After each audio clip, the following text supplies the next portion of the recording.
What do we do? Have you two gone completely insane? Open up this door instantly, you cocksuckers! Now it's garbage.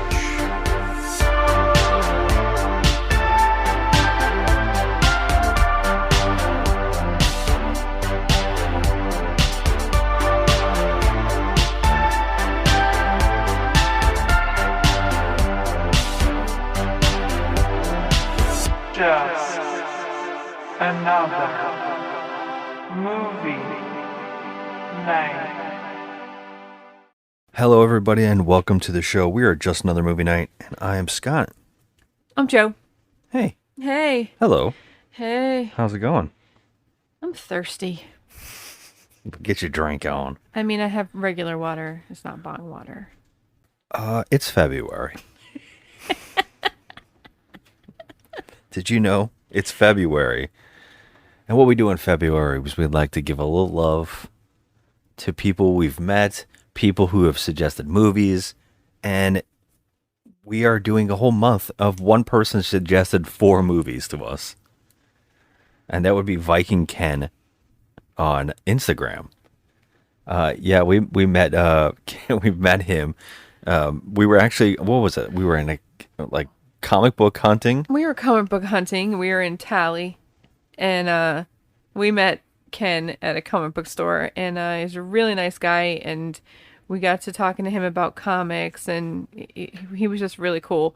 And he recommended movies to us, and he actually recommended movies to us before this. I don't remember if he recommended them, but when he went online, we talked because we hit it off, and he followed us on Instagram, and we started having conversations. In fact, every single day, he sends us a motivational video, a funny motivational video, and I think it's hilarious. Good morning, you shiny fuckers. Yeah, you sexy burritos and all that kind of stuff. And it makes me laugh every time. Yeah, me too. And I love that we just randomly met somebody while doing our comic book stuff and friended them. Yeah. And we've now, been chatting online for a while now. It's been like a year or two. Yeah, it's pretty awesome. We love meeting new people, and he Ken's gave us pretty cool. And I'm shocked because I just said, hey, if you ever have seen a bad movie, we love doing it on the podcast. So just give us some examples. And he actually gave us 4. Perfect. And you know what's shocking about it is we always ask people, what's the worst movie you've ever seen? And most of the time we've seen them. Yeah. It's really rare that we haven't seen a movie that, other people say it's like the war. And, a lot of people just throw that around. Mm-hmm. Like people always say, oh, the worst movie I ever saw was, something that wasn't that bad. Zombieverse. Yeah, which is actually or Velocipaster, we've heard a lot. Yeah. And it's like, that's not that bad. It's actually supposed to be. It's mocking that whole genre of the cheap, straight to video or sci-fi channel. Yeah. And what I love here is that Ken just gave us 4 instantly, and I've never heard of, I have heard of one of them. The other 3 I had never heard of. And we're doing the first one we actually have heard of, but we somehow have never got around to watching it, which is really crazy. So let me just say this. Today we are talking about a movie that's tagline. Oh, you know what? We didn't even say that. We didn't even set it up. I made a mention of I'm not drinking bong water. No, but so you would say the name of the movie. No, I wanted to do that. That's what I'm doing now. But what we didn't do is we're talking trash. Oh yeah, we're talking trash. we're really behind on this one. Talking trash. We have not been smoking weed. It feels like we have. For people who don't know, this is our show to review, spoil, debate, crap on, give second chances to the hated, the lowest rated, and the much debated. The much debated. Jesus, I said that so quick. I just merged words. The much debated and often forgotten flicks on the internet, all while asking the question, what is the worst movie ever made? Right, Joe? Right. And today we're talking about a movie that's tagline is, dude, it's one scary trip.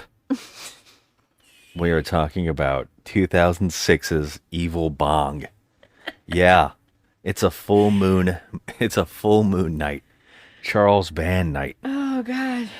Charles Band, he's directed 91 films. There you go. And And this is one of them. This is one Yeah, of them. they seem to be getting progressively crazier as we go along. Yeah, as the cheaper they get, the crazier they get. This was directed by Charles Band, of course. It was written by Dominic Meir, who under the pen name August White. He was the writer of Critters and Ginger Dead Man. Mm-hmm. This was based off a story by Charles Band. This has a 3.9 out of 10 on IMDb from 3,656 reviewers on IMDb. Now, my first question to you, Joe, is, we're playing question time. Oh, okay, good. You ready for some questions? Yes, sir. Stop looking online. I don't know what it is that you're researching. Don't look. Okay. Don't look. You just mind your business, that's all. Mind your business. We got to have you straight up. We got to have you focused without any information. Okay, I'm focused. Let's go. First question is to you. Yes. How many Evil.Bong films have there been? Oh my god. The fact that there's more than one is shocking enough. Yes. Is there more than 2? Oh, yes. Is there more than 4? Oh, yes. Oh my god. All right, let's go with the magic number 7. 7 Evil.Bong movies? 10. Shut up. Okay, so, jeez. 10 movies. It's not with these same people. Every time it's different people. I think Different some of cast? these people come up. I'll come back a lot. Oh no. Yeah, now my next question to you is, can you guess any of these titles? So we have Evil.Bong out of the way. We have the first one. Okay. I want to say Eagle every time I'm saying this. Evil.Bong. Okay. All right, Evil.Bong 2, Dirty Bong Water. That would be actually kind of smart, I would think. But it's not. It's King Bong. King Bong. Okay. So moving on to 3. Let's delete Dirty Bong Water. I do too. I can't believe there's no Dirty Bong Water in here. Okay. Evil.Bong 3, Bongs and Bimbos. Because that's all that was here. You have to think about what sequel names are like. Oh my god. But yeah, no, let's just tell you. It's not Andy Sedaris. I can't say Bimbos. Evil.Bong 3D. Oh god. The Wrath of Bong. Oh god. The Wrath of Bong. So we're going on to 4. Okay, I can't do it anymore. You definitely can. This should be easy. Okay. Oh, easy. This one? Um. Come on now. Come on now. Come on now. Okay, Deadly Bong. Oh my 4. gosh. The What is the theme? Oh. We already had King Bong. This is the 4th movie. What's the theme of this franchise? Ping Bong? Oh my goodness. Oh my god. I thought you would just get that so Wait, easy. I mean, what is it? Hold on, give me a gosh dang second. You're not thinking about what the franchise is about. All right, let's just tell. I'll tell you. Killer Bong rips? I don't know. 420. Come on. Evil.Bong 5. High 5. I can guess Evil.Bong 6. Is Evil.Bong 6 Cheech and Bong? No. That I wish. That would be incredible. I nailed it. Evil.Bong Listen 666. to this, Charles Band. Yeah, I know, right? I don't even know how they're going to explain. Well, we'll get that. We'll get into that later. But yeah, Cheech and Bong would be amazing. Cheech and Bong, I love it. Evil.Bong 777. Don't. That's lazy. understand. That was lazy. Evil.Bong 888. Wait, does that mean that Evil.Bong 777 takes place in Vegas? Because, like the slot machines? No, because I think 6 is called 666. So I'm thinking Oh. 777 is God. Oh, okay. I don't know. But then it's Evil.Bong 888 Infinity High. Oh my gosh. Okay, so now this is where it turns into something else. Because in these movies, for some reason, they're numbered 5 and 6. Although 4 isn't actually 4. And 5 isn't actually 5. There is movies in between there. But I put them at 9 because they do say Evil.Bong 4 and Evil.Bong 5. So, Ginger Dead Man versus Evil.Bong. Well, Ginger Dead Man came out before this, correct? Yeah. So, okay, that makes sense. All right. Yeah, so Ginger Dead Man versus Evil.Bong, and then 10, Ginger Weed Man. And then there was also a 2022 documentary special on the series of movies called Bad to the Bong, 16 Years of EB. Oh my God. Can you believe this is a thing that we're talking about right now? Okay, no, because just the idea that even one happened is shocking enough. I mean, there is no budget here. So But is it just going to be more of the same? I can't. I mean, I feel like we have to see them sooner or later, but yeah, I just kind of like, I'm shocked by it. And you're like, no. No. We did the Toxic Avenger. I should have sprung this box set on you. This is what we're watching. Oh, if you buy all 10 of these, I have to leave, okay? Because we are not spending money on that shit. We are not. I'm sure he would give it to us for free. I mean, honestly, Charles Band, he gave us the Puppet Master collection for free, just for streaming. That was weird. You remember that? Yeah, I do. I'm looking right at it. Yeah. Behind your head. There's like 30 of those movies, too. I know, but they're interesting and fun. You know, who would know? Who knew that this movie would be the springboard for the Full Moon Cinematic Universe, Joe? Because in this movie, we have many, many cameos from Charles Band films, which is really strange. So, these are some of the people that show up in this film for absolutely no reason. We have Ginger Dead Man. He shows up. We have Jack Attack from Demonic Toys shows up. We have Jack Death from Trancers. That was the actor you asked me about. Yeah, I knew I recognized We've seen him. all 4 Trancers films, and we actually kind of enjoyed them. We did. We have Ivan from the Descendant of Evil. That's actually Phil Fondacarlo. I believe that's how you pronounce his name. He was the actor that showed up. He was in Ghoulies 2 and Willow. Mm-hmm. He plays a character from that movie. He showed up in this movie as that character. There's the delivery man. That's Rabbit from Trancers 2, and he takes over this franchise. Apparently, at some point, he becomes like a main focus. The old man that was the UPS guy, yeah, that guy. All right. Yeah. There's Quinn from Crash and Burn. There's also actress Robin Sidney, who is every character in this universe, like the lead in Ginger Dead Man. She plays Sarah Lee. You get it? Yes, I do get it. Yes, and she's also married to Charles Band. She's Luna in this franchise, and she's Kendra from the 3 Barbie and Kendra films that they filmed. Oh my God. Yeah, in fact, we were right next to her while they were filming a movie at the Joe Bob Jamboree that we went to called Kendra and Barbie and Kendra Go to Joe Bob's Jamboree. That's a movie that happened. And there's also Ooga Booga. That character is from next week's movie. Yeah, Ooga Booga. You should remember that one. That's the little burnt-looking totem guy that was smoking a joint and jerking off for no reason in this movie. He was so.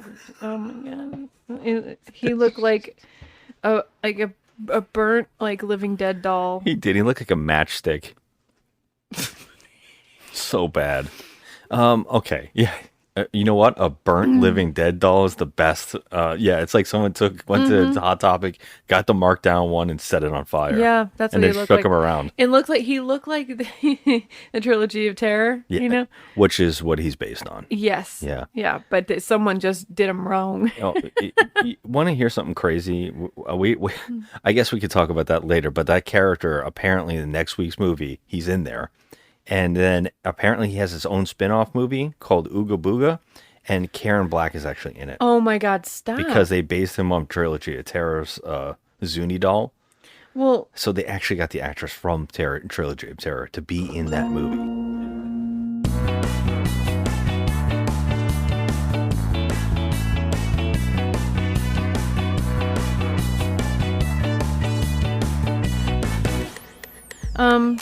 So, Yeah. let's talk about this piece of shit that we watched today.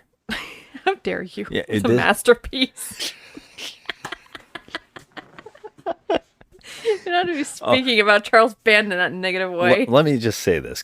Can you agree with me here that what we had set up in the opening here is that we get told to watch a lot of movies that people think are bad, and then we watch them and go, it's not It's not that that bad. bad. This is one of those rare times where I'm like, holy crap. Yeah. I mean, it's not, and again, I'm going to give it more of a pass, but it is also the laziest damn thing we've watched in a while. It's pretty lazy. Yeah. This- yeah.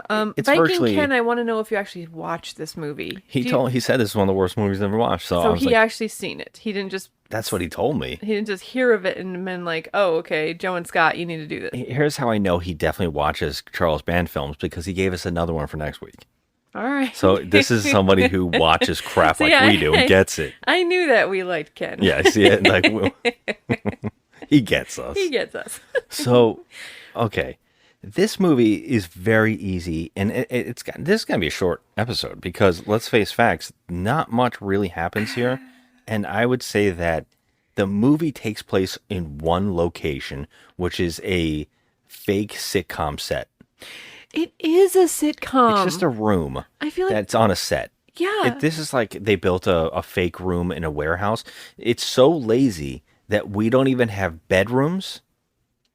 We're told that this is some kind of apartment, not a loft. And there are no rooms. There's a kitchen in the background, a living room, and then a door that leads to an apparent bathroom. But the reason I'm doing air quotes that you guys can't see is because when they open that door, you can see air conditioner piping. So, and then when they open their front door, you can see that it's a closet. Oh my god. There's actually religious candles on a shelf in the hallway to the front of their door. Well, okay. Do you think that this is like slasher size where they just rented like an office building at night? No. No? I think I think that wherever Charles Band films, I'm thinking it's like he owns like Maybe like a warehouse. he owns like his own place, like his office, but his office is probably like in an industrial park. You know when you go to a brewery and they always build them in that industrial for area, sure. Yeah. and then they basically he probably owns one of those places that has a little spot that he converted the one little spot into a fake room, and they built a fake set. Okay. That's what I'm thinking. I didn't see the walls move, but you don't see windows. No, that's why I was wondering if it was like one of those office building places that, you know, they rented out because there's no windows. Like it's like a storage unit or something. Yeah, that's the only thing I could think. But here's the craziest part: there are two different kinds of camera shots going on in this movie. So we noticed this very quickly. When it started, I kept thinking, well, first off, it starts with the longest marijuana screensaver that you had on your computer in the 1990s. 1997. Yeah, just a terrible screensaver of marijuana leaves flying around. It just seems so amateurish. Like like the scene that cuts in, like when you're watching a sitcom and there's like a scene that transitions you into the next scene. Yeah, like that 70s show where they did that 70s show. transition. Yeah. It's that with pot leaves. That's this movie is literally that 70s show. Yeah. It's just a really, really poor version of it. But what's crazy when the movie finally does start and we start meeting our characters, I guess, it's filmed and I went, wow, this actually looks like a movie. I was expecting like a really cheesy home video. I was too, and we've seen a lot of those cheesy Yeah, a lot home of video shot kind of things. But it's still, even though it was crisp and clean for 2006 and a small budget, I still felt like I was watching a sitcom. Like there was supposed to be a laugh track. Well, yeah, I will say that that's why I was saying the two different cameras, because there's one shots that are really well done that actually looks like a real movie with real lighting and everything.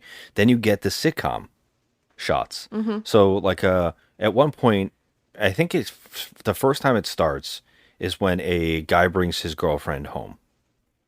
And then when they come in the front door, it looks like that 70s show where like they walked into the basement or they walked into the front door, and then it's shot with this with the oversaturation lights like on a set, and that's the moment where like that's a laugh track spot. That's where everybody applauds for the girls to show up.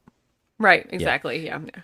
That's what it felt like, and I was like, man, that's really cheap. Mm-hmm. It just doesn't feel like a real movie. And when it does that, it feels like this is a joke now, especially when the transitions of the marijuana thing comes in. Right. It's ridiculous. Now we start meeting our characters. The first character we meet is like a dorky guy who looks like he walked out of Revenge of the Nerds, and the characters even mention it. Yeah, he looks like Skolnick from Revenge of the Nerds. His name's Alistair, and he's the ultimate cliche. Every single one of these people that live in this apartment is a cliche. It's a weird cliche. Every one of them. And I think that was the whole part of like Charles Band wanted to do that. I think that was just for shits and giggles on his part, you know. But every single one of these people, we meet this guy who's looking for a place to live. Now, I'll tell you this. You walk into this apartment, in air quotes, and you meet, what's his name? Lawner? Something weird. Dude, just give it up, Laurel. She is so not into you. What, is she mute or something? She can't talk for herself? I know it's a radical concept. Whatever. Sorry, Larnell, I'm not interested. Anyway, these people that live in this apartment, there's 3 other people that live in this apartment. Now, there's only 1 bedroom here and a kitchen. Yeah. That's it. So everyone sleeps on a filthy mattress on the floor. Larnell. What the fuck is this name? Anyway, Larnell.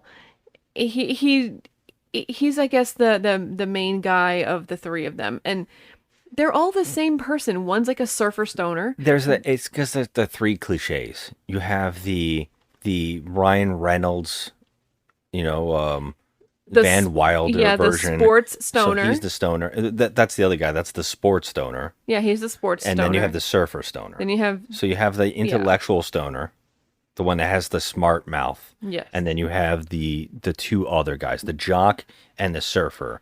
Yeah, and they're all a bunch of mimbos. It doesn't matter. They don't have any common sense whatsoever. So they're all basically the same person with, just a different spin on them. So this nerdy guy, he has nowhere to live. So he chooses to live with these guys on a dirty mattress for $40 a week. He's going to college. I guess this is a college town, apparently.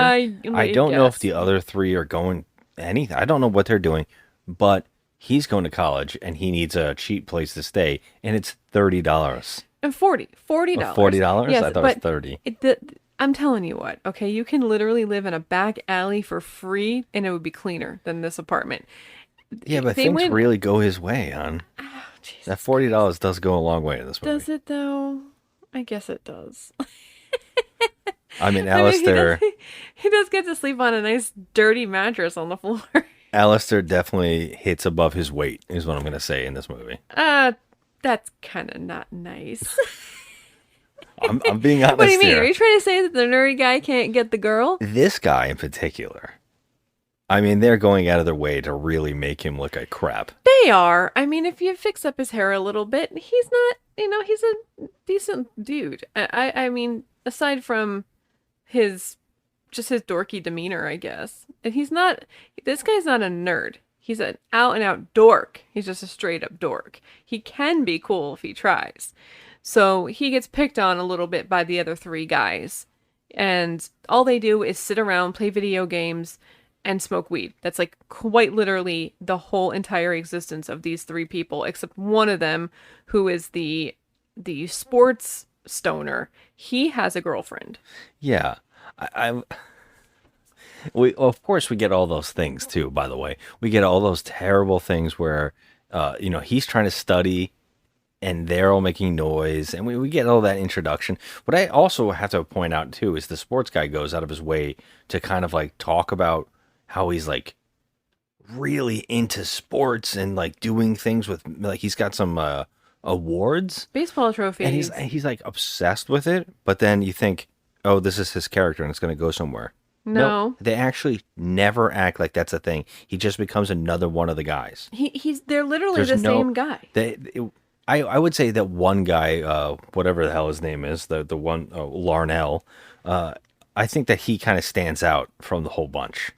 But the 2 other guys, the one guy, the surfer, just is always laying down stoned.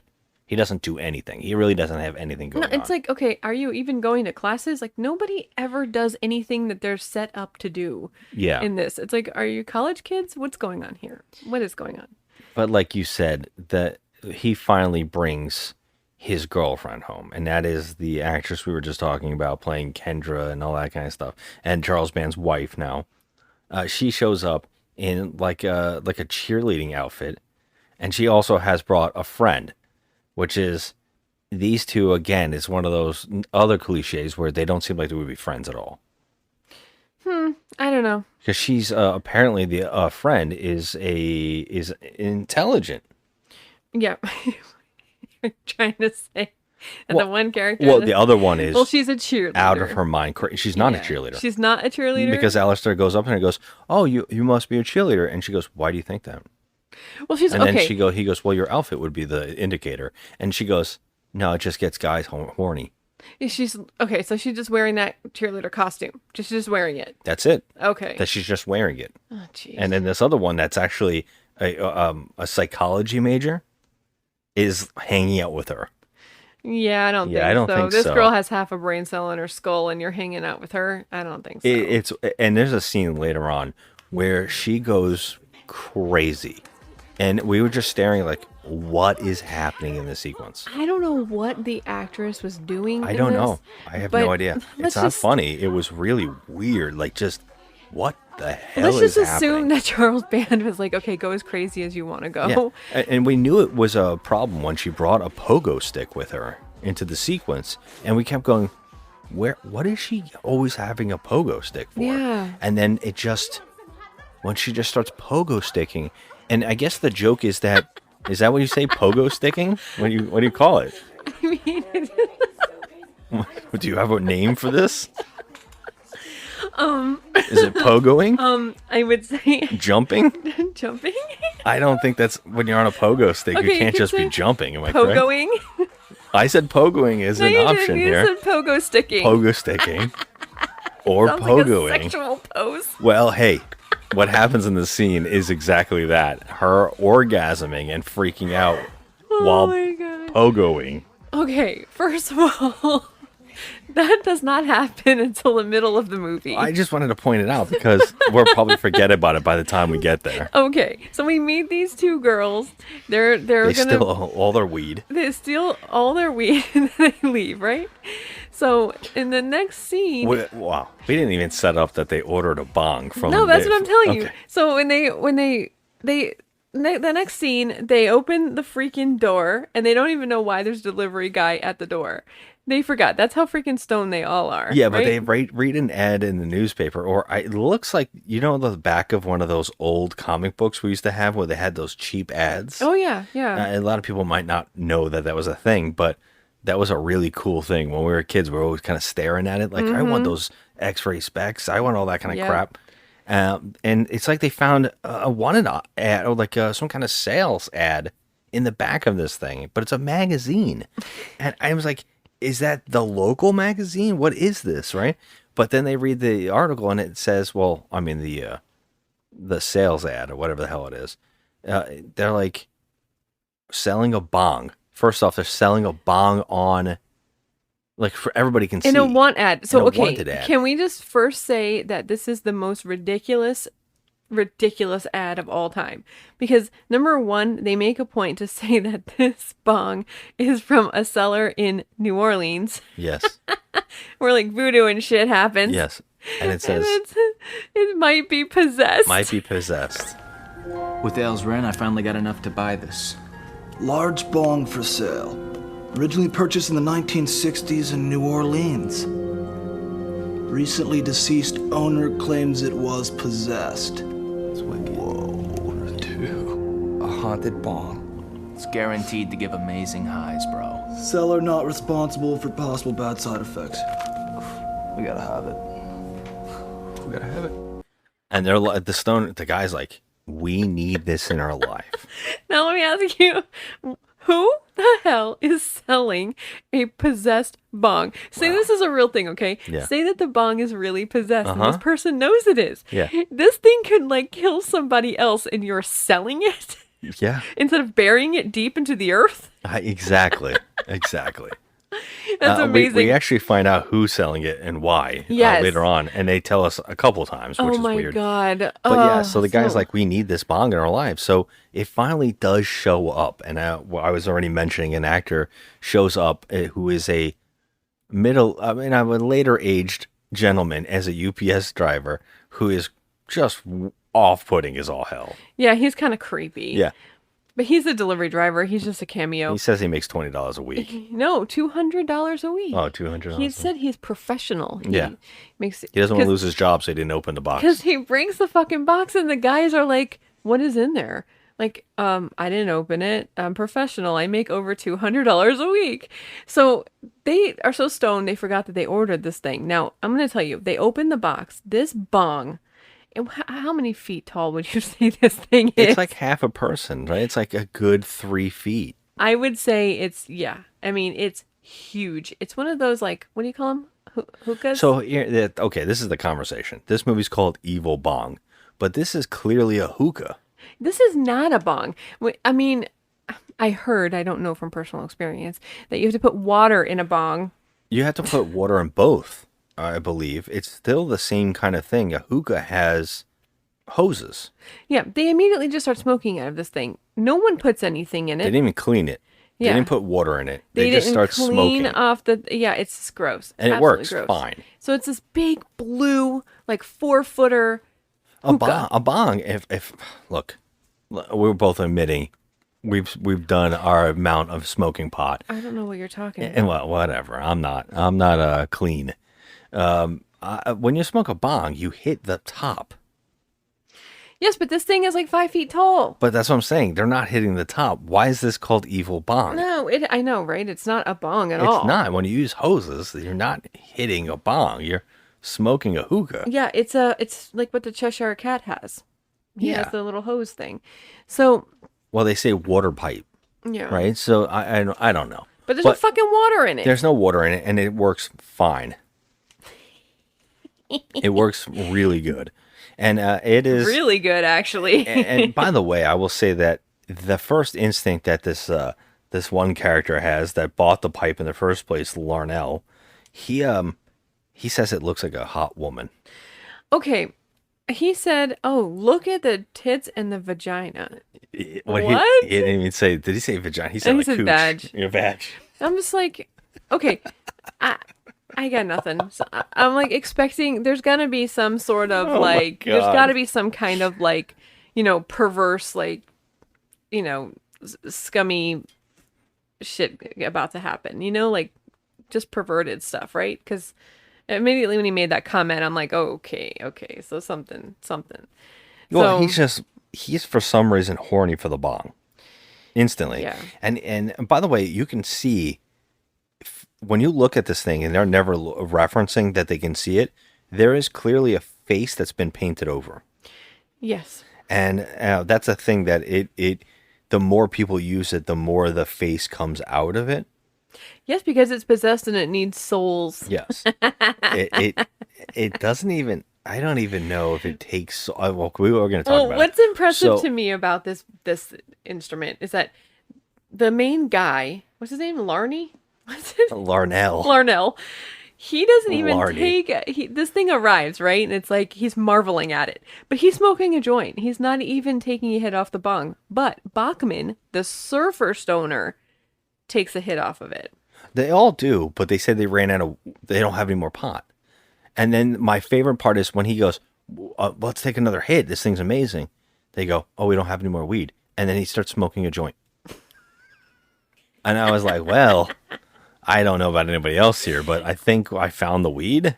I feel like all these actors were legitimately stoned during the making of this. I mean, how could you not be? How could you not be? So I guess while in that, and just to point it out, cutscene, we have the leaves flying out the screen. And I don't know how Charles Band got some music, but he actually has a real soundtrack on this film. Yeah, he does. There's actual real bands that we know doing music for this movie, which is really crazy. Do you have to pay for, like, is it like a public domain thing? Maybe he can just take it. No, they actually released this as an actual. This is odd. It never happens. It's usually only movies that get released in the theater get a soundtrack Right.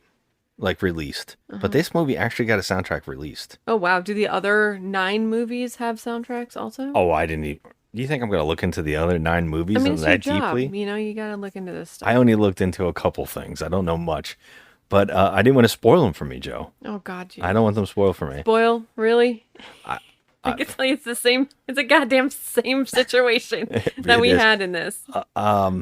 Yeah, I hope they figure out that they can do more things with the bong. But so yeah, what happens is, I guess the surfer guy gets more weed and he smokes it on his own, and he like really hits it hard and he passes out. And so You can see his essence coming out of his body. and he goes into the And bong. he goes into the bong. I'm like, oh my God, his life force is being drained by the bongs. I thought that was like, okay. I'm thinking that's cool, you know, because then this thing's going to come alive and like start talking, you know? I was like, oh, that's cool. Yeah. It's going to be like really possessed. Well, then we see him in his dream sequence. Well, it's the bong world. The bong world. You go into the bong world. When you fly into the bong itself, you're going into its world. Which is just a bunch of fucking strippers with huge, beautiful knockers, I might say. Yeah. Really nice. They shoot one in particular for a very long time. Yeah, this is not the, you know, trauma kind of strippers. That's true. These true. are strippers that he actually had to compensate to be there, you know, that Maybe. actually probably have prominent careers. I was thinking that they were all either in a relationship with somebody on the set. That's what I kept thinking. I mean, about. there's 4 of them. That's kind of one too many to have a relationship with someone on the set, you know? Yeah, whoever the producers are. I feel like Charles Band maybe had some friends that knew some people. Oh yeah, you know? his future wife. Yeah, probably. Yeah, well, no, I mean, what was she, 21 when she made this movie?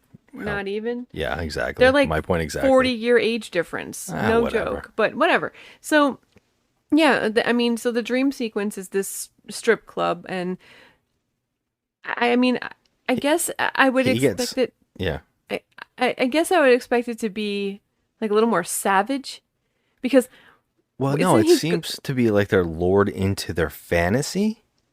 But why? Like. I don't know. It wants what it seems the goal is to lure these people into smoke. Then they get put into a fantasy world where they get murdered, and so the thing can keep its soul. But it already sucked out his life force. So I don't Look, understand. Joe, I don't understand What's any the of reasoning this. of rewarding him for sucking out his life source? Is that what you're doing? You're They already sucked rewarding the life him? source out, Look at and some then- boobies. Yeah, and then like his fantasy is to go to a strip club. I don't get it. I know. So- You think his fantasy would be to be surfing like a wave, or Right, or have right. like a Freddy Krueger scenario, Yeah. where Freddy does some crazy dream stuff and kills you in the dream world to keep Right. your soul. Yeah. So I'm like expecting, like, okay, maybe this is this one guy's like fantasy. Okay, fine. That's cool. You know, like beautiful women naked. Fine. Okay, get it. Yeah, the soul shouldn't fly out of the people until they get killed. Right. Right. So The marijuana that they smoke through it should already put them into a sleep, and then they can do it like a dream scenario. Yeah. But like, so the other 3 guys find him. Well, He's dead. He's We dead on the didn't talk couch. about any of that. So in the dream world, I guess a stripper is his fantasy. He actually gets greeted by 2 of the characters we mentioned before. One of which was that doll that we're talking about. Oh, yeah, And he's like, "Wow, dude, what's up, little man?" Right? And he's just like, he's just a typical surfer stoner in movies. Hey, little dude. Looks like you're having fun. And one of the strippers comes over to him and introduces her bra to him, which happens to be 2 skulls, 2 plastic skulls. Yes, that's right. Okay. And which makes none of this makes any sense. he's like, "Whoa, that's kinky." And then the skulls on her bra bite his neck out. And he's dead. While that's happening, the one doll has a joint and is jerking off to it. I'm sorry, I could not help but laugh. We were laughing heavily during that. I was laughing because I just couldn't believe what I was seeing. First of all, it was funny looking. It was really funny Yeah, it's looking just to watch shaking that. back and It was forth. just shaking violently back and forth. But no, go ahead. Oh, I was just gonna say, and to mention the one actor we talked about from Willow and everything, he walks in and basically tries to warn him to stay away from the strippers because he knows evil. Which is, I guess, a reference from his movie that he's in, and he should stay clear.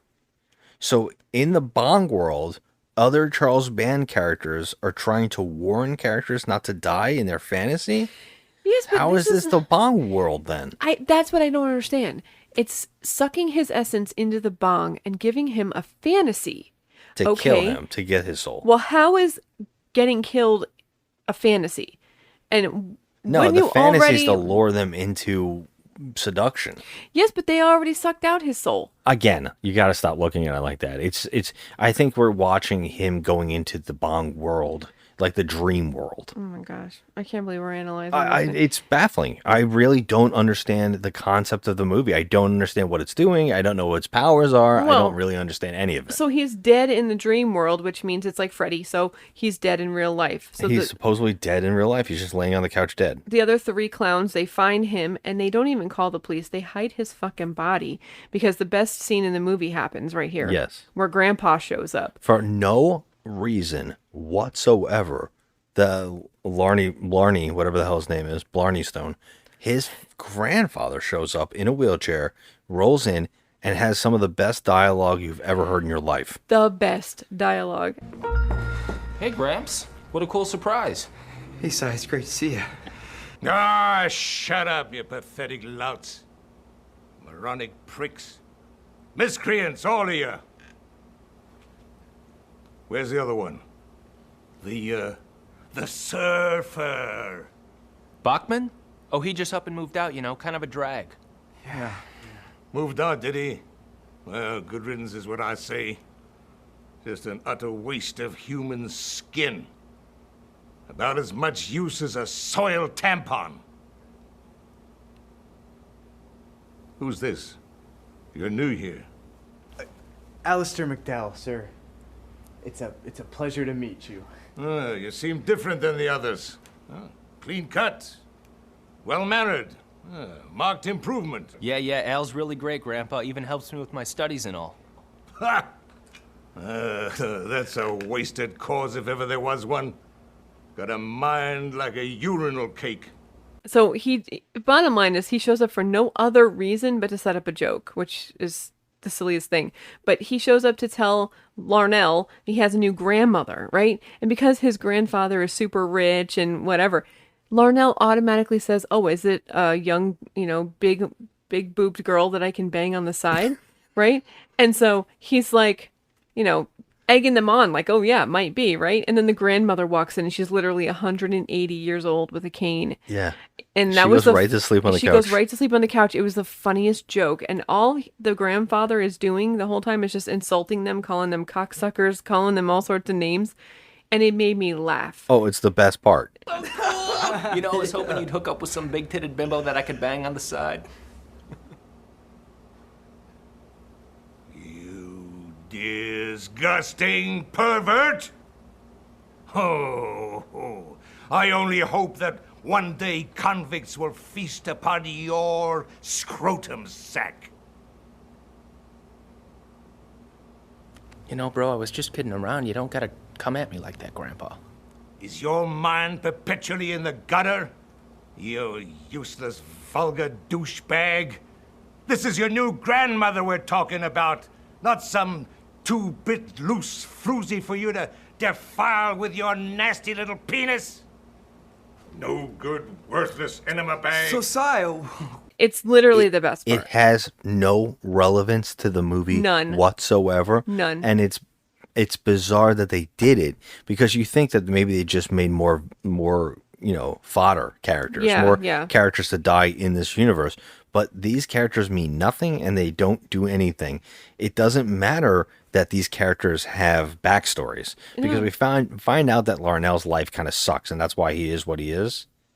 Like his family treats him like crap. Yeah. And his grandfather's constantly downing him. So you're wondering, oh, this is going to mean something, and Larnell's going to have a big breakthrough, and he's going to save the day and maybe become a better character.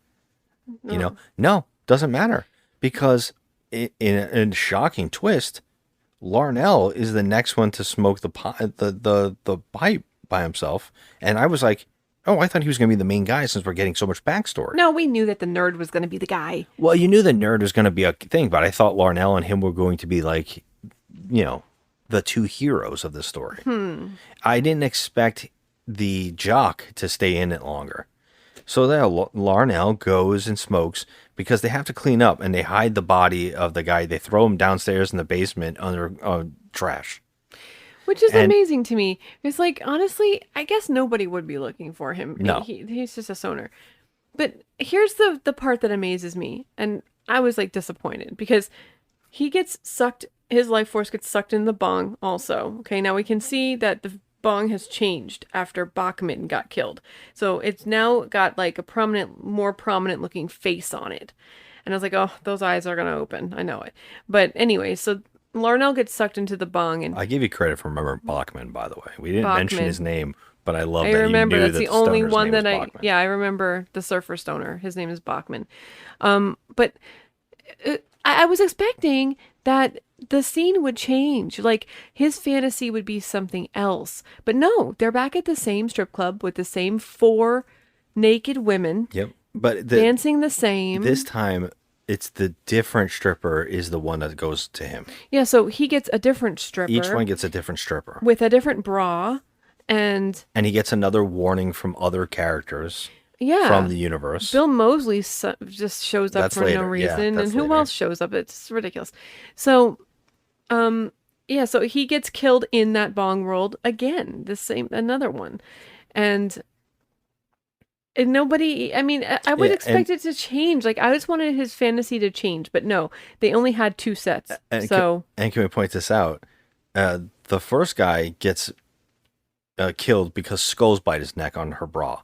The second guy has sharks on the bra. But now, wouldn't it be the surfer would make more sense to have the sharks? Yeah. And I love this that he just starts tickling the mouth of the shark, and it eats his hands off. Why pay attention to detail? Anyway, it doesn't even matter what happens in these scenes, and I'm just saying, because all you're doing is looking at tits. I mean, they're just like right there in your face. You can't stop staring at them. Yeah, yeah. It's true. By the way, before Larnell dies, I want to point this out. This is why I wanted to talk about it. Before he gets killed by the shark bra, whatever the hell is going on there, he kind of talks to the bong. And he goes, I knew it. I knew you're a woman. And the bong's like talking. By the way, we should talk about the bong in the dream world. It doesn't move. It moves its eyes a little bit, but its mouth can only kind of wiggle. Yeah. So it doesn't look like it's talking. Well, when she does talk, it's like, I guess, emanating telekinetically, I guess. I think it's supposed to be talking with her mouth moving. But the mouth it's isn't not moving properly. But that's where they should have arranged the budget a little better. Yeah. And made this bong look a little bit better. And I'm sure as they go along in, I doubt it. I'm sure it's going to get worse, like Puppet Master did. I mean, I would imagine it would get better. I'm hopeful it's going to get better. I can't imagine it. I can't imagine. Like the mouth is never going to move. Man looks awful now. Oh God. Yeah, it's true. So I was just going to point this out. She also sounds like like the Audrey too. Yes, I was thinking about that too. Yeah, it's kind of like that. Yeah. Which I kind of enjoyed that voice coming out of the bong and being like, come on, baby, come on and get it. You know, I think that's a lot of fun. I thought that was kind of silly fun. I do that I like the voice on the bong. And especially since she says funny stuff. She does. Hey, hot stuff. Welcome, Larnell. We have everything here that you would desire. Oh, yeah? Then how about we change up these tunes? I want to hear some rock and fucking roll! Ooh, I love it when you talk that way. Rock it, baby! Rock it! And so, well, Larnell, though, here's one of the weird parts. he comes in here and he's like, oh, cool, I'm in a strip club. And he actually sees the surfer.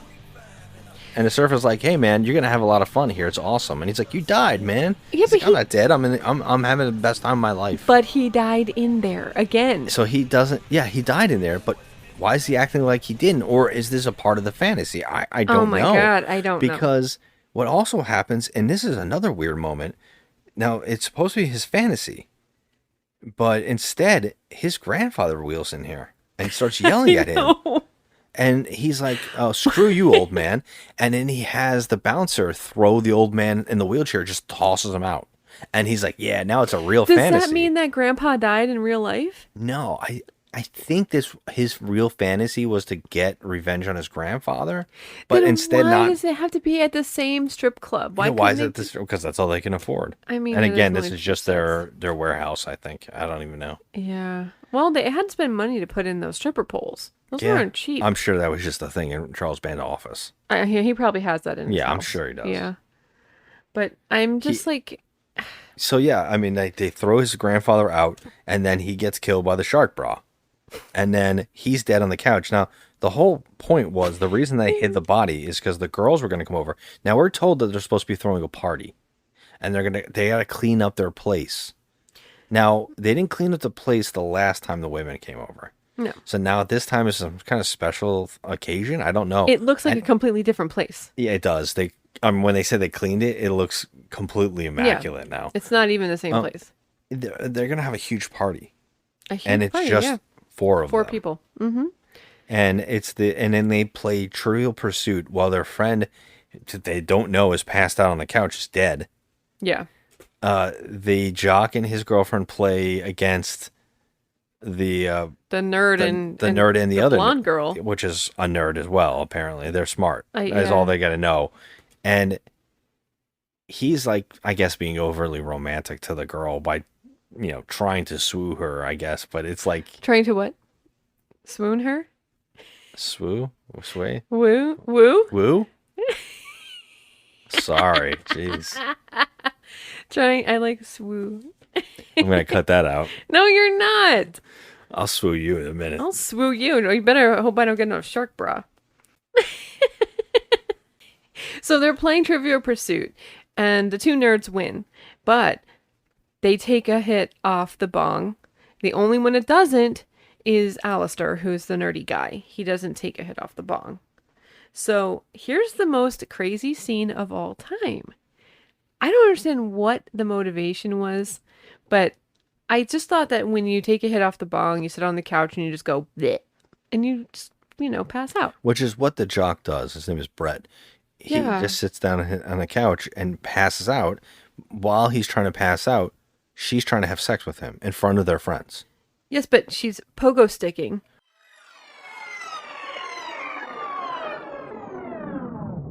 When she just starts pogo sticking, and I guess the joke is that what you say, pogo sticking? What do you call it? I mean, do you have a name for this? Is it pogoing? I would say jumping. Jumping. I don't think that's when you're on a pogo stick. Okay, you can't just be jumping. Am I pogoing? correct? I said pogoing is an option here. You said pogo sticking. Pogo sticking. Well, she does everything. She dry humps his leg and the couch arm, and then gets on the pogo stick. She goes, "I know what you would like.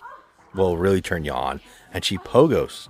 I mean, she's literally having a full body dry heave. She goes nuts. The acting is so over the top. I mean, it's just terrible. I think we're supposed to be laughing, but I was only laughing because I had turned down the volume because our neighbors. Yeah, our neighbors would probably be like, "What's going on in that house?" Yeah, all you can hear is over the top. Her like going out an orgasm while screaming, "Have sex with me." Yeah. I know it's gonna turn you on. I know it's gonna make you so crazy. I know it's gonna make you like a chocolate sprinkle Haagen-Dazs ice cream.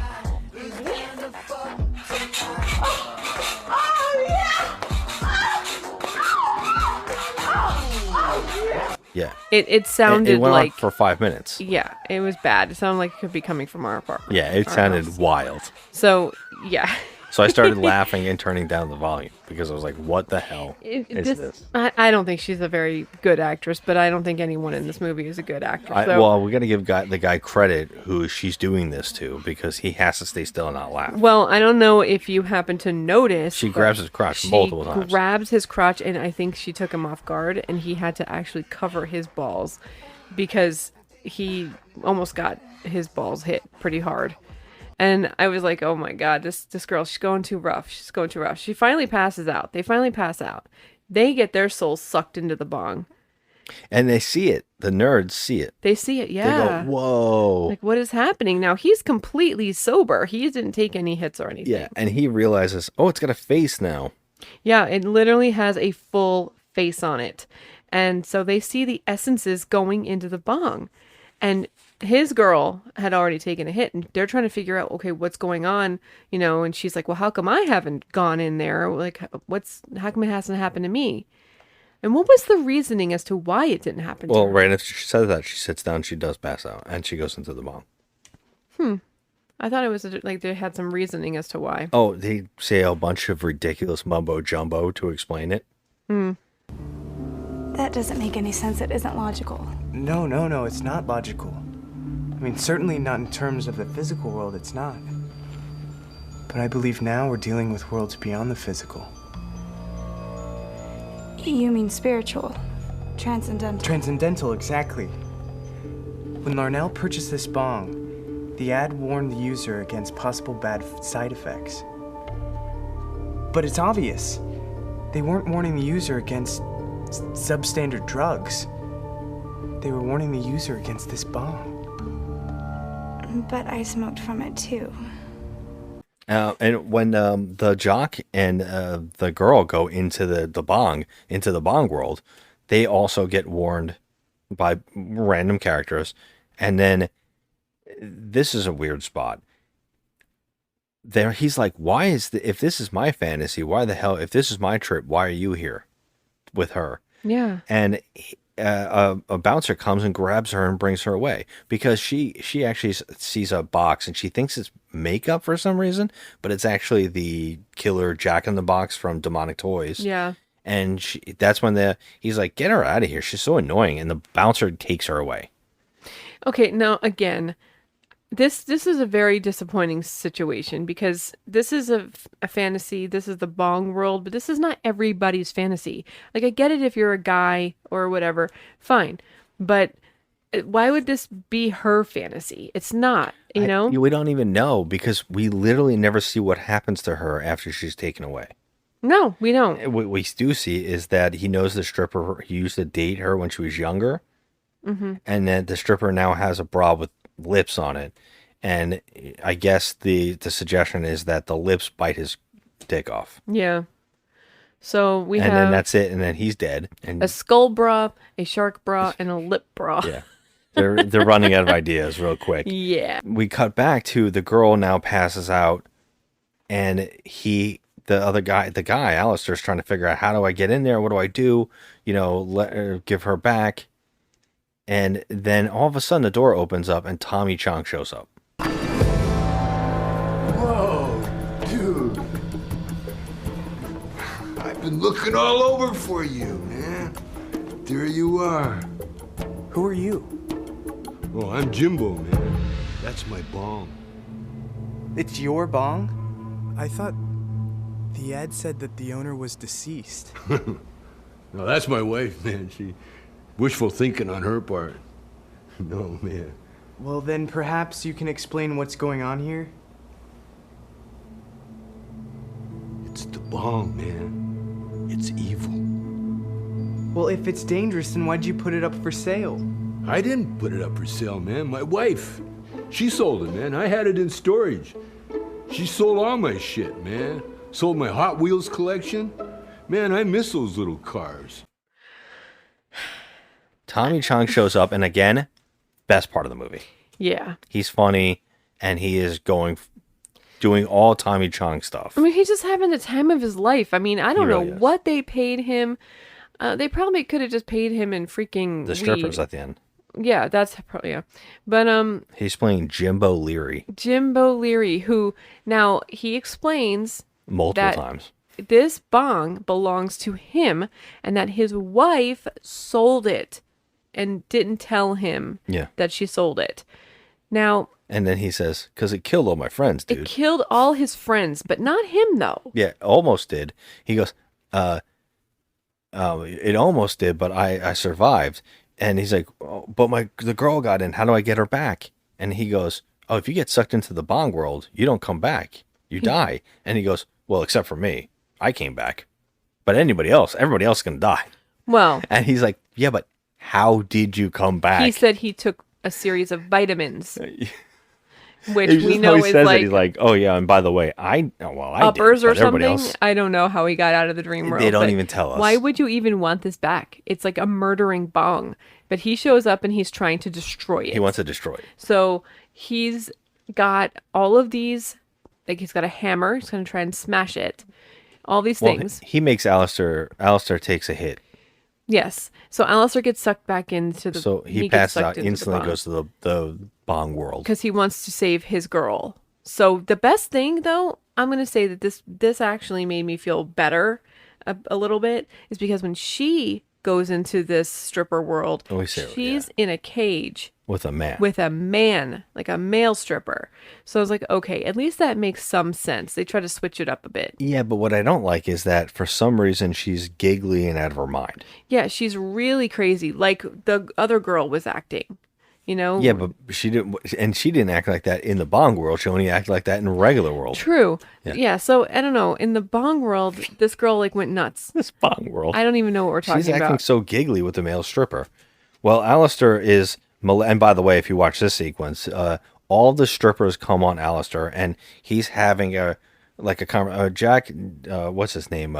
The guy from Transfer shows up and tells him, hey, this place is crazy. If you find the exit, get the hell out of here. You know, and he walks off. So he kind of is trying to ask the bong, which is EB, is the name of the bong, apparently. EB. And EB's like, you got to give into your fantasy. So all the strippers come around him. And if you watch this closely, they're grabbing at his junk. They are. There's a blonde girl. She's really, yeah. She is on his penis, like big time. Oh, you poor, pathetic little geek. You have no chance. Well, we'll just see about that. You accursed narcotic paraphernalia? Way harsh, baby. If you wish, this can be a very pleasant thing for you, Alistair. Relax, baby. Let it go. Feels good, right? I shall not. Come on. Come on, baby. Why the negative vibes, Al? You got to let yourself go. Come on, those girls, they want you, baby. They want you. I have never seen anything. Like, she was like really rubbing. I was like, wow, okay. Yeah. So they know what to do. So I feel like he hired some professionals from like, Vegas. Probably. To not professionals like women of the night, but professional dancers or whatever. So whatever, I'm just correcting that. Women of the night. Women of the night, not women of the night, not women of the night. I like the scenario though that what was the movie we watched not too long ago where I was like, she's mad that she's not getting sex. Oh, it was the Crawlers. When we watched the Crawlers, there was like a girl in there, and the little kid said, "She's the hooker." Remember? Yeah. She was constantly mad because all the guys went to her room with her to have sex, and then they figured out the plan of the movie, and they were like talking about it, and she's like, "Oh, couldn't you just have sex with me already?" And I'm like, "Isn't it funny?" So I've kept thinking Charles Band hired these women, and they were like, "Can we get something?" Yeah. I'd like to have something. Right.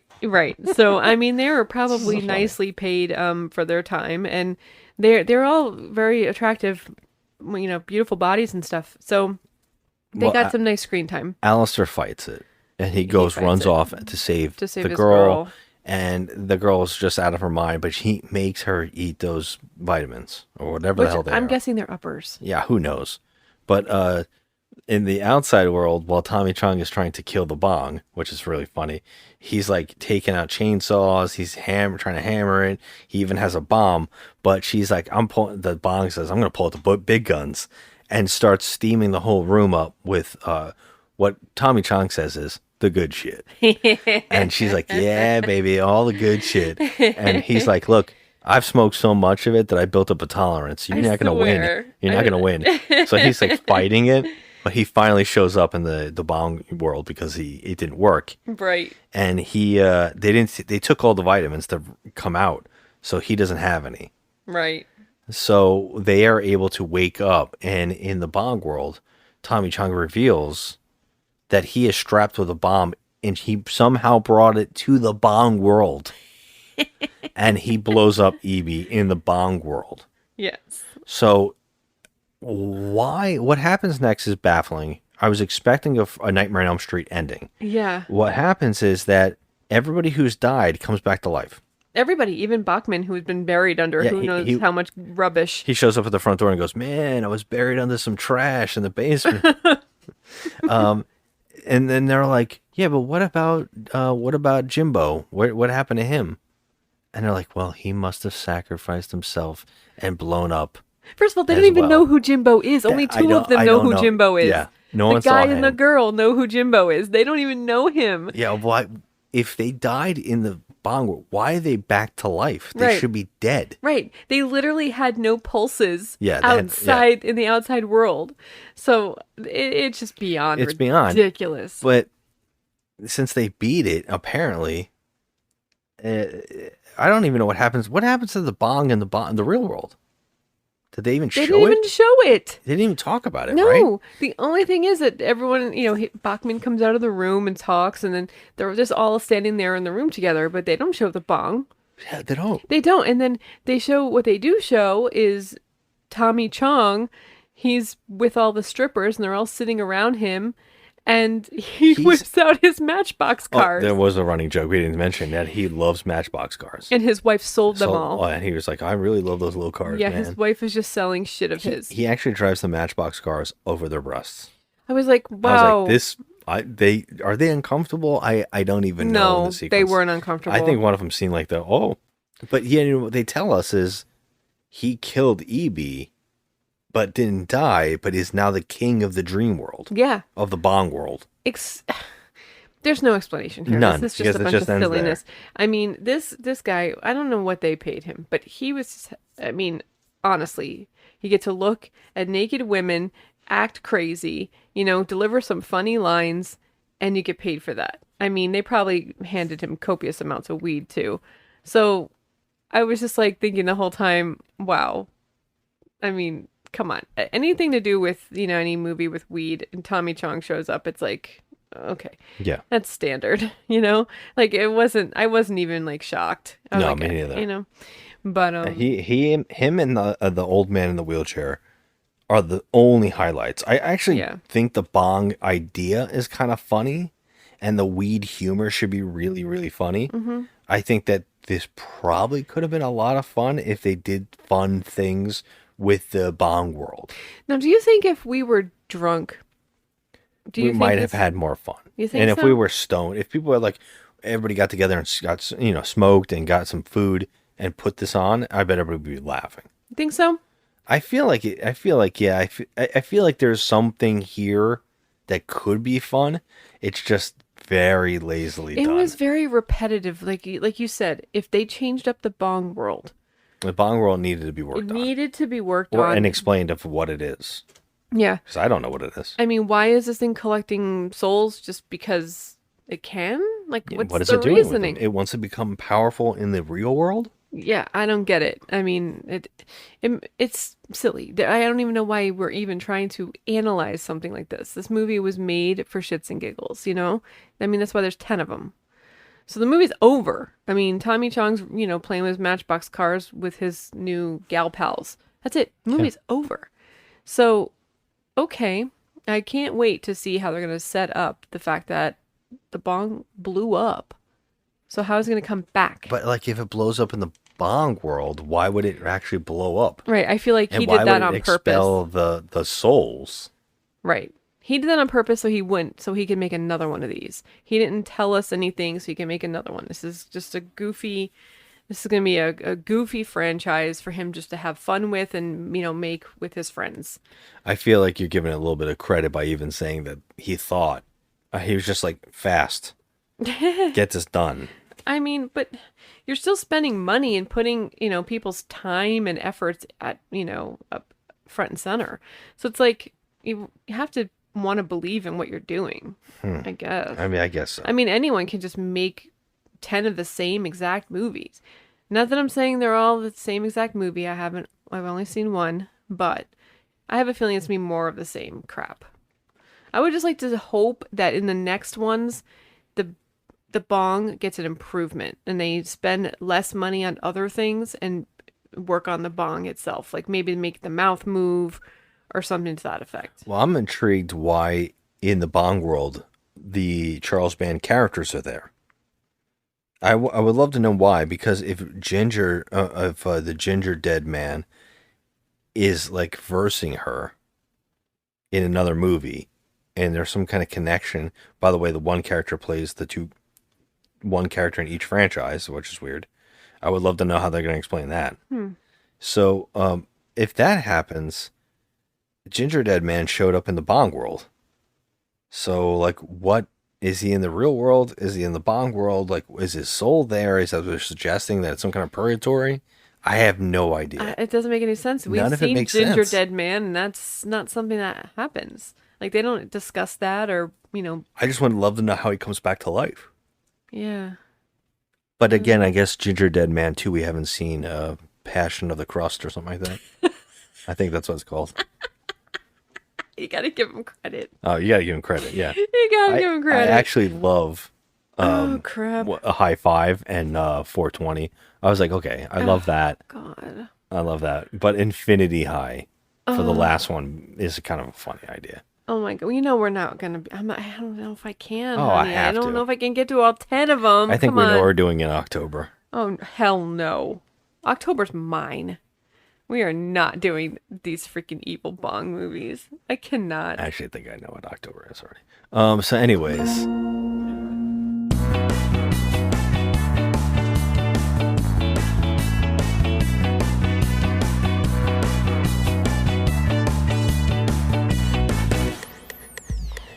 What are we giving this? Oh, God. What are we scoring this? Christ. I'm going to give it a 2. A 2? It's bad. I'm giving it I wanted to give it near a 4, but it's a 3.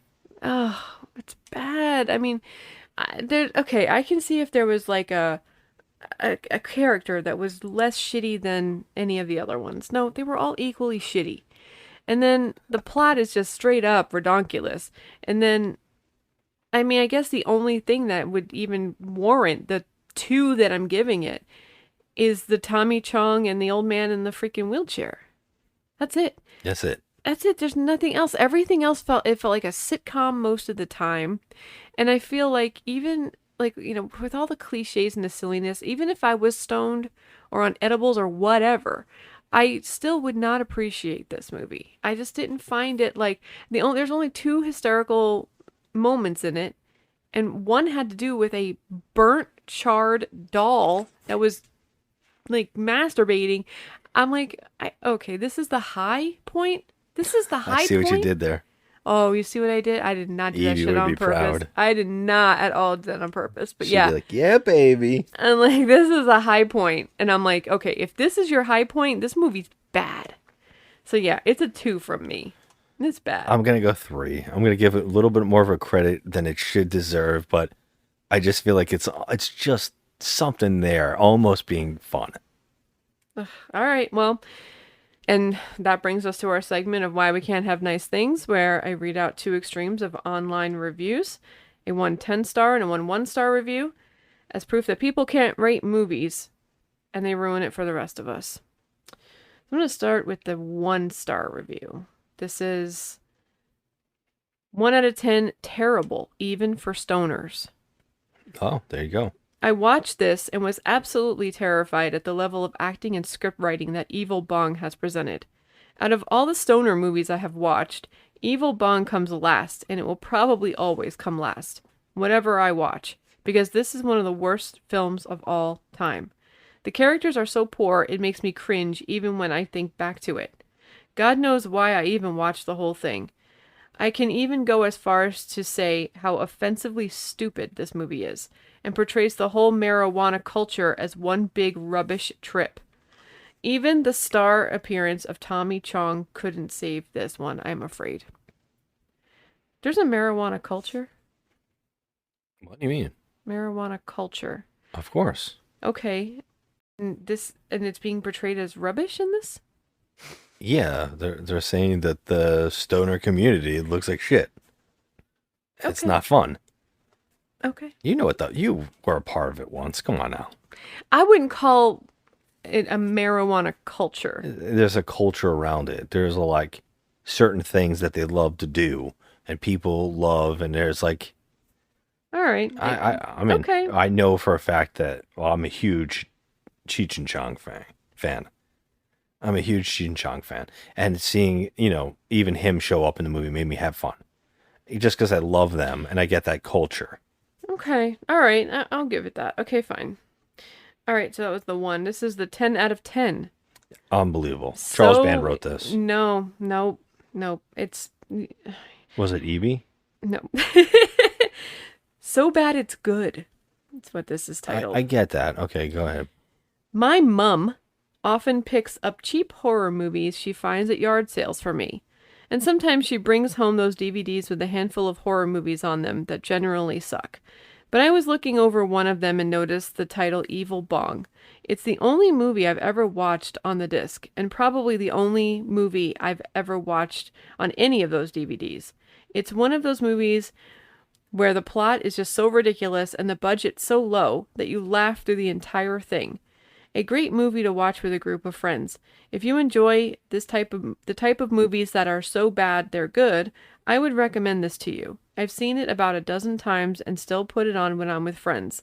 I can't believe there's more of them. Okay, so bad it's good. So bad it's good it never ever ever warrants a 10 out of 10. We're always talking about okay, this. Yeah. Even if you laugh and you think this is stupid humor and it's trash humor, fine. It does not warrant a 10. That's ridiculous. This is like putting this on a pedestal of like movies like Jaws. Like, get the fuck out of here. Okay, Jaws is a 10. Aliens is a 10. You can't put this on a freaking pedestal with those kinds of movies. This is trash, and it knows it's trash. So Agreed. This review sucks. I think that if they changed the score to 4 and said so bad it's good, then I would be like, perfect. Yeah. I'm okay with that. Yeah.